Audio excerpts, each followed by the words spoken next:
Va devenir le temps d'une nuit, le carrefour de la foi et de la spiritualité. La cité de Maodo Malick Sy, nous disent nos confrères du journal Sud Quotidien, va célébrer dans la nuit du jeudi au vendredi 1er décembre le Mawlud et glorifier le prophète Mohammed, paix et salut sur lui. Et aujourd'hui, dans le journal Sud Quotidien, nos confrères nous font l'historique de ce grand événement religieux et nous indiquent que le Gamou est par essence un événement de haute portée religieuse. Il se résume en un homme, une nuit et un message. Et c'est en 1902 que l'Hadji Malick Sy a célébré pour la première fois le Gamou en compagnie d'un certain nombre de disciples et de ses muhaddam et de fidèles. Et à la disparition de l'Hadji Malick Sy et des différents khalifes qui se sont succédés, le Gamou est aujourd'hui perpétré par Serigne Mbaye Sy Mansour qui va diriger le premier Gamou de son magistère. Et justement en parlant du nouveau khalife général des Mourides, hier, nous disent nos confrères du journal L'Observateur, il a fait le procès des journalistes. Serigne Mbaye Sy Mansour a tenu à repréciser sa pensée concernant son annonce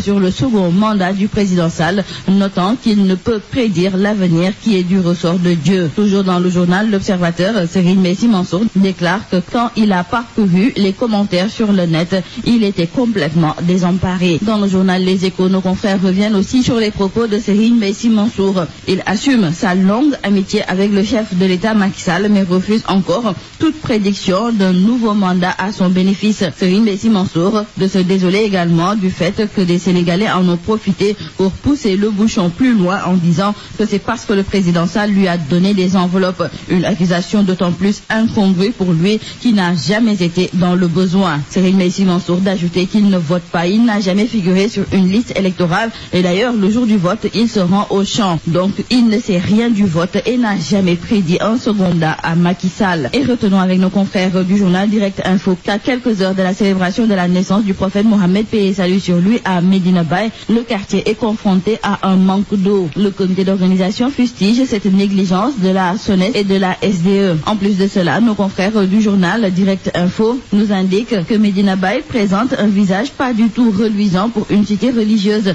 Les eaux usées, les ordures rythment le quotidien des populations de la localité et à cela s'ajoute l'affaissement du mur du cimetière. Talibé et bonne volonté essaient tant bien que mal de reconstruire le mur du cimetière avec leurs propres moyens sans l'intervention de l'État. Les ennuis de Cheikh Tidiane Gadio sont loin de connaître leur épilogue. Ce sont nos confrères du journal Enquête qui nous le font savoir. En effet, ce dernier a une carrière politique en berne, une réputation salie et une liberté sous haute surveillance. Et en plus de toutes ces difficultés, il devra faire face à des contraintes financières énormes. Car pour laver son honneur, Cheikh Tidiane Gadio aura intérêt à s'attacher les meilleurs spécialistes et à chaque fois, il devra débourser des espèces sonnantes et trébuchantes. Cependant, dans le journal LAS, nos confrères nous indiquent qu'il pourra bénéficier de la solidarité agissante de ses proches et de ses amis. Car sans ces derniers, l'ancien chef de la diplomatie sénégalaise n'aurait pas recouvré de sitôt la liberté. Nos confrères nous expliquent que 24 heures après son assignation en résidence surveillée dans sa maison située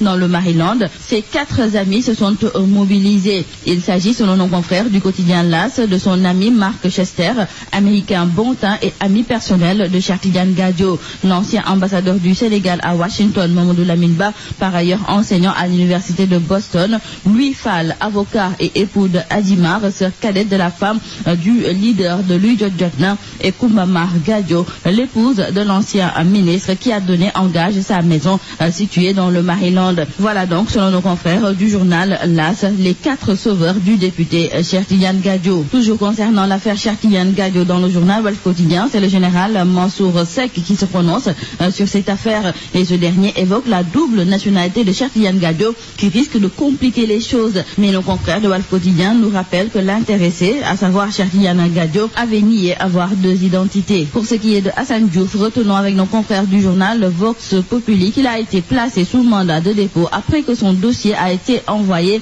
en instruction. C'est le juge du 2e cabinet, Samba Sall, qui l'a placé en détention après l'avoir inculpé des délits d'injure à travers un système informatique, diffamation, trouble à l'ordre public, outrage à un ministre du culte. L'insulteur public numéro 1, nous disent nos confrères du journal Rewmi Quotidien, a donc passé sa première nuit hier à Rebeuss. Dans le journal Dakar Times, nos confrères reviennent sur le discours à la jeunesse africaine prononcé hier par le président français Emmanuel Macron. Pour nos confrères de Dakar Times, le discours de Macron a effacé celui de Sarkozy, car au premier jour de sa première tournée en Afrique, Afrique.